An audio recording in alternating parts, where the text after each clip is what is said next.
नमस्कार, स्वागत आप सभी का हमारे चैनल स्पॉइलर टीवी में। आज हम बात करने वाले हैं फिर एक बार आप सभी की फेवरेट शो नीरजा की। जो शो नीरजा की कहानी में अबीर जो होगा, अब वो नीरजा की जिंदगी को संवारने के लिए और दीदुन की काली छाया से दूर रखने के लिए अब नीरजा से शादी कर लेने वाला है। लेकिन सबसे बड़ा टास्क और सबसे बड़ा चैलेंज अब अबीर के लिए तब शुरू होगा जब अबीर को नीरजा को अपने घर लेकर जाना होगा। जो अबीर और नीरजा जो होंगे वो शादी करके अब अबीर के घर यानी कि बागची हाउस जब पहुंचेंगे तो बागची हाउस में हर किसी के होश उड़ जाने वाले हैं। और अब जो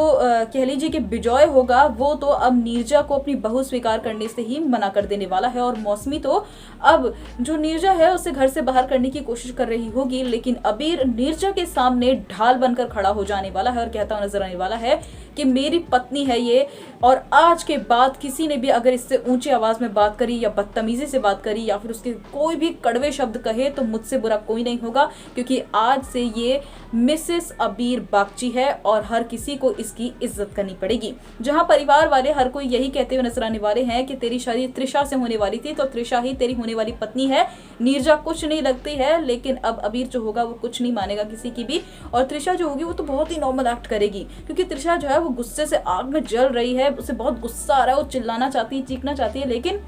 वो ऐसा कुछ नहीं करने वाली है, क्योंकि अब जो त्रिशा है उसके कुछ और ही प्लान्स है। जैसे कि आप सभी को पता ही होगा कि कुछ समय पहले दिखाया गया था कि जो दीदुन है उसको खुद त्रिशा ने पैसे दिए थे नीरजा का कत्ल करने के लिए, लेकिन प्रतिमा ने सारी बातें सुन ली थी, इसीलिए दीदुन ने प्रतिमा का कत्ल कर दिया। जहां अब जो त्रिशा होगी अब वो अपने हाथों से नीरजा का कत्ल करना चाहती है, इसीलिए वो कुछ नहीं बोलेगी और अबीर के सामने ऐसा जताएगी कि उसने जो नीरजा है और अबीर है उनकी शादी को एक्सेप्ट कर लिया है, क्योंकि त्रिशा जो है अपने हाथों से अब नीरजा को मारना चाहती है। तो अब शो की आने वाली कहानी में क्या होने वाला है और क्या नहीं, जानने के लिए हमारे चैनल को सब्सक्राइब कर बेल नोटिफिकेशन को जरूर दबा लें।